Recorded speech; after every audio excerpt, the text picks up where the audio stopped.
The jungle did not give up its secrets easily.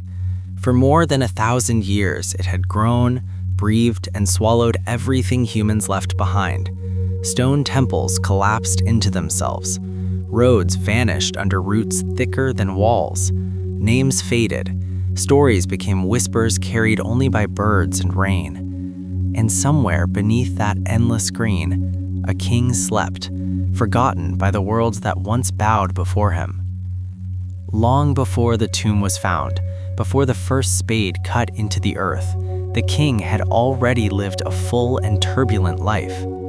He was born into a world where the sun was a god, maize was life, and time itself moved in cycles rather than straight lines.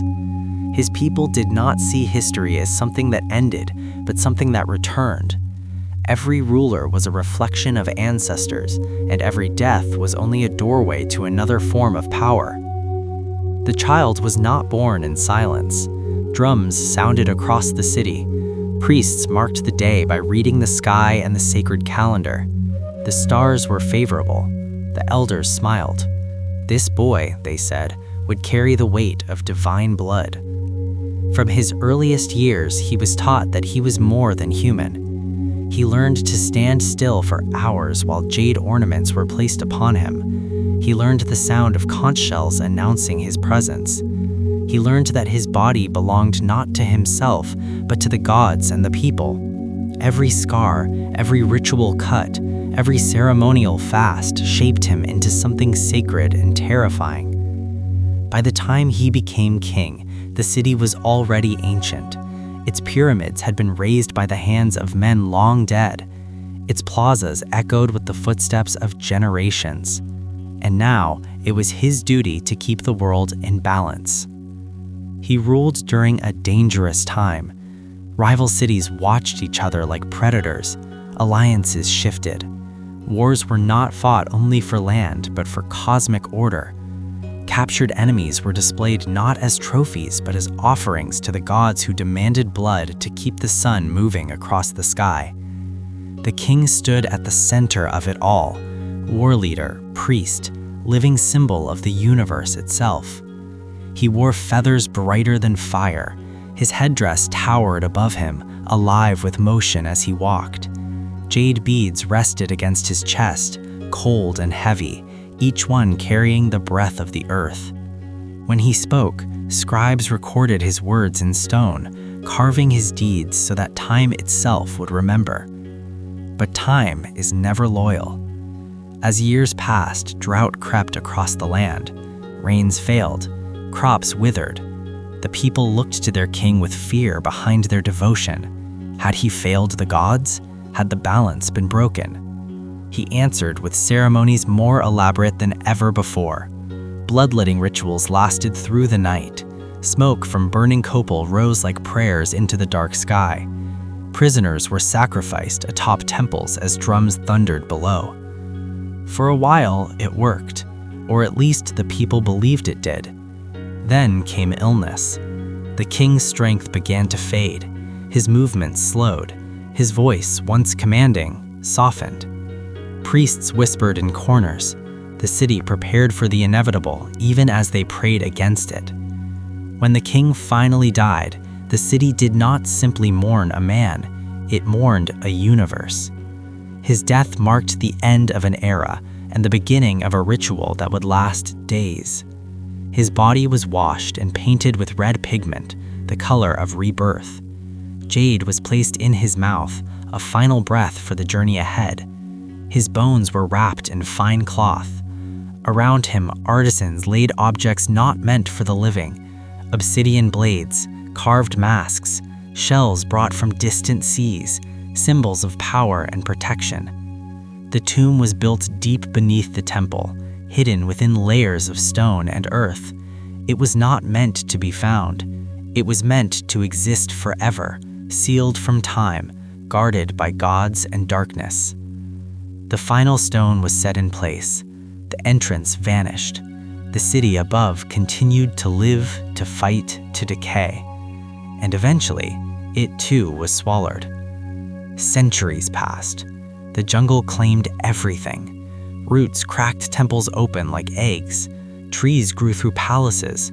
Animals made homes in what were once secret spaces. The memory of the king faded into legend, then into nothing at all. By the time outsiders came, the city was silent. The first explorers did not know what they were walking on. They hacked through vines and brush, unaware that beneath their boots lay history older than their own civilizations.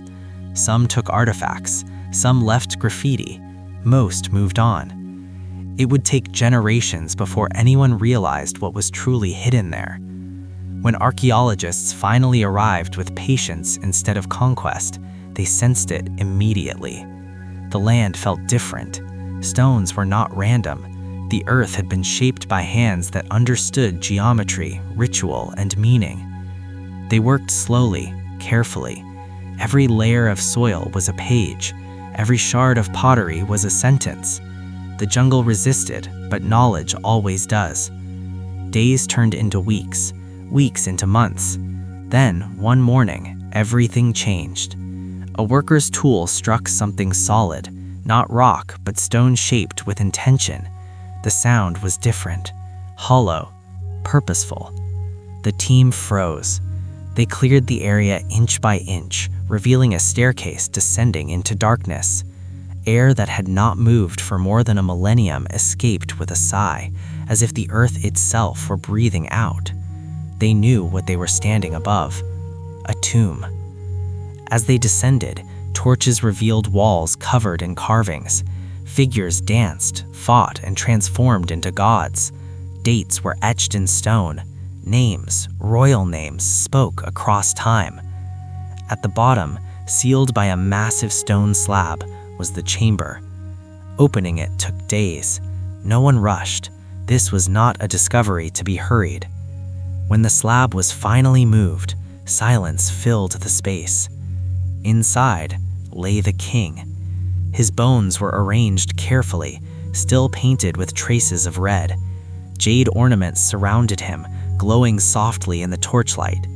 A jade mask rested near his face, its expression calm, eternal.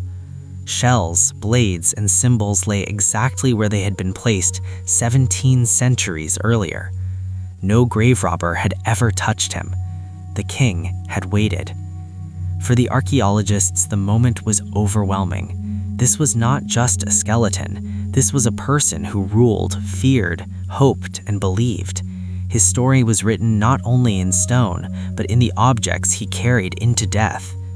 Inscriptions revealed his name, his lineage, his victories. They spoke of wars fought under eclipses, of ceremonies marking the end of time cycles, of alliances sealed with blood and marriage. This was not just any king. He was a founder, a ruler who had reshaped the city's destiny. His reign marked a turning point, an age of expansion, power, and influence. The discovery sent shockwaves through the academic world. A lost Mayan king, untouched, preserved by chance and jungle, had returned to history.